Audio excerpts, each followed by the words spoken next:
As the car turns a corner, the road-skiing minion skids out to the side and crashes into a box by some bins. Now dragged along in the box, he finds he's quite comfortable and waves at his friend, who waves back. The car turns another corner and the minion in his box crashes into a whirligig and a freshly laundered sheet falls on him. The sheet forms a parachute around him. He rises off the ground, losing the box, and now it's like he's parasailing. A duck crashes into him. The duck flies away. Lucy notices the minions in her wing mirror and slams on her brakes. The parasailer flies forward. The other one gets dragged with him. Lucy drives forward to catch them both in her car through the sunroof. She lipstick tasers them both, then steps on the accelerator with her perfectly pedicured foot. She speeds along a street lined with cafes, and several people have to jump out of her way to avoid being flattened. She drives into a table and chairs, sending them flying. She zooms along a pier, and a man fishing hurls himself off to avoid being run over. The car drives straight into the sea and sinks down under the water. She presses a button on the dashboard. The wheels retract into the body of the car. The roof and an extra screen come up and two propellers extend from the bottom.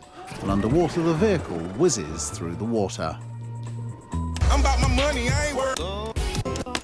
One of the minions fiddles with the radio. Lucy smacks his hand. They travel along the seabed where bright coral grows. They swerve around a rock and bump into an octopus whose tentacles stick to the windscreen. Lucy puts on the windscreen wipers which smack it round the head. It goes, spraying a thick black ink in the water. In the midst of a school of silvery fish. They swerve again to avoid an open-mouthed shark heading straight for them. They pass a few more sharks, then approach a giant submarine with a landing strip. Lucy presses a button, a hatch opens and they drive inside. They park on a pad in the centre of the chamber. The water drains out and the vehicle is scrubbed by a giant brush, then dried by a giant dryer.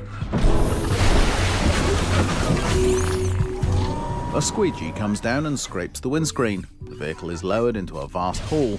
The circular pad it's on rests in the centre of a bigger pad. Lucy gets out of the car and presses a button on an electronic key. The boot opens and Gru falls out.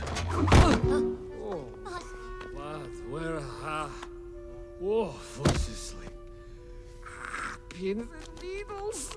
In his spindly leg. Good afternoon, Mr. Gru. Yeah. I apologize for our methods in getting you here. I don't.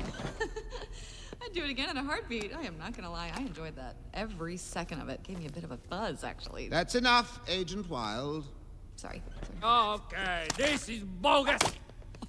I don't know who you